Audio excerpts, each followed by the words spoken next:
fans na hindi mas sold out? Yes, sold out na nga po ang nasabing World Tour simula at wakas ng SB19 sa Melbourne. December 5, 2025, 7 p.m. Bago po ang nasabing concert ay na-sold out talaga. At syempre, simula at wakas, noon pa man simula ay sold out na ang kanila nga pong concert na ito. Simula at Wakas World Tour Melbourne, the Melbourne leg of Simula at Wakas World Tour is now sold out.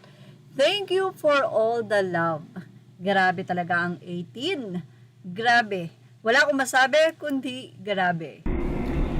Grabe ang dedication ng mga fans para sa SB19 dahil kahit nasaan man ang mga ito, malayo man o malapit, ay talagang sinusuportahan nila ang mahalima. Katulad na lamang ng nasabing Simula at Wakas concert sa Melbourne na isang araw na lang na-sold out talaga. And sabi nga natin, sold out Simula at Wakas. Kaya naman sa inyo mga fans, wow, another sachet of Kopiko added. Congrats boys, di ako sanay sa konyo ngayon, hahaha. Bakit pati ako kinakabahan kapag ganitong concert, nag-aabang sa post ni OPP, nakakahinga na lang ako ng ganito pag nakita ko na. Let's sold out King's Streak. Yes, next city, Auckland and Perth, let's go for sold out record.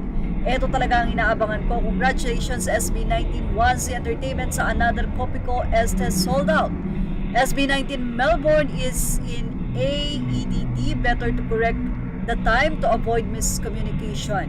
Congrats, R5, you 5 are the real sold out kings. Yes, kukumplituhin talaga, hehehe, andyan ang kuya ko, yuhu, di rin kayo natiis. You know, dumating na po ang copy ko ni OPP, congratulations, sold out kings. Wow, effective yung palipad na sold out, more sold out. Nandito na ang copy ko, hahaha, congratulations SB. Ang buba ko sa point na di ko naiisip ang time difference, kaya nag-abang ako 7 p.m. PH time, tapos nagtaka na lang ako nagsimula na pala at malapit na nag-end. Baka naman talagang sinasadya ng 80 na hindi agad-agad ma-sold out para makita nila ang mga promotion kuwelang mga promotion ng SB19.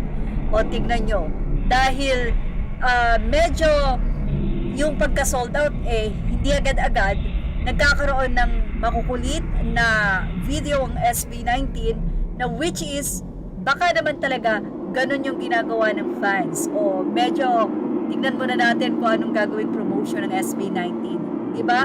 Pero grabe, hindi talaga pababayaan ng 18 ng SB19 dahil mukhang sila na nga talaga ang sold out king. Yan ang ating showbiz snap update. Thank you for watching. Please like, share, and subscribe. Images are already to the rightful owners.